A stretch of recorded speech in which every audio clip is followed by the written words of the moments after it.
Éviter l'auto-sabotage. C'est de ça qu'on va parler. On prend son thé, son café, ou son chocolat chaud, ou son cappuccino, et on s'installe. L'auto-sabotage, qui n'a jamais entendu ce mot? Les mots sont importants.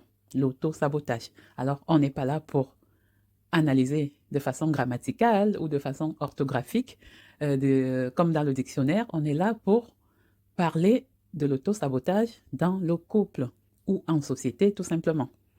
L'auto-sabotage me fait penser à quoi? Ça me fait penser à la menthe religieuse. Vous savez, la menthe religieuse, quand elle finit la relation amoureuse avec son mâle, qu'est-ce qu'elle fait? Les plus cultivés savent que la menthe religieuse croque son mâle. Et pourquoi elle fait ça? Elle fait ça pour un but, nourrir ses œufs. Oui, parce que quand elle copule, elle sait que elle va tomber enceinte. Et donc, pour donner euh, des aliments, surtout des protéines à ses œufs, pour qu'ils puissent se développer correctement, il faut des protéines. Et là, hop, elle croque le mâle tout de suite. Pourquoi? C'est de l'auto-sabotage. D'autres animaux évoluent différemment. D'autres animaux prennent le mâle avec eux pour être forts ensemble, pour élever les petits ensemble. Et là, le mâle, quand il vient se mettre avec la menthe religieuse, il ne sait pas que il va se faire manger. Vous voyez? C'est un peu comme les pervers narcissiques, en fait. Vous partez avec un monsieur qui a l'air normal, qui a l'air correct, qui vous fait rêver, qui vous fait vibrer. Vous vous mettez à l'aimer, et hop, il se met à vous battre, et hop, il se met à vous détruire, et hop, il se met à vous spolier, et hop, il se met à vous rabaisser plus bas que terre, jusqu'à votre vie se retrouve en danger. Beaucoup de femmes meurent ainsi, parce qu'ils se sont retrouvés dans un projet auto-saboté. Auto dans le sens où c'est un projet de couple. C'est votre projet que vous avez, parce que dans le couple, vous formez comme une personne. C'est pour ça le mot auto-sabotage existe.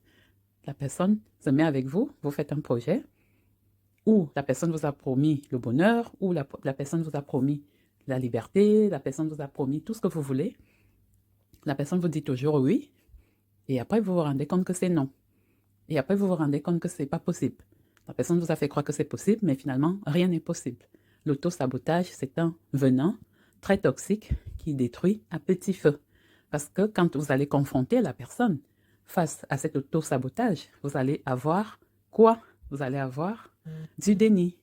C'est pas vrai, tu es folle, tu mens, tu inventes, ou tu es fou, parce qu'il y a des femmes dans l'auto-sabotage. Les gens dans l'auto-sabotage sont déjà en auto-sabotage d'eux-mêmes. Ils ne s'aiment pas, ils ont des blessures que vous ne pouvez pas guérir, hein, qui sont là bien avant vous. Donc ils ont l'habitude comme ça d'être bizarres, même envers eux-mêmes, même envers tous leurs proches. Et c'est pas avec vous que ce sera différent. Donc dans un projet, quand vous faites des projets ensemble, et faites des projets. Quand vous mettez sur place des projets, vous allez donc vous rendre compte de cet auto-sabotage. Parce que la personne vous diffère, mais par détruire. La personne prend des rendez-vous, mais n'y va pas et invente des histoires. Beaucoup de mensonges pour continuer à vous berner. Pourquoi vous ne voyez pas que c'est lui le problème, c'est elle le problème. Ok, l'auto-sabotage, un venin très très dangereux. Attention, il faut sortir de ça. On n'en guérit pas. Vous détectez un auto-saboteur quelque part, fuyez. La menthe religieuse ne pardonne pas.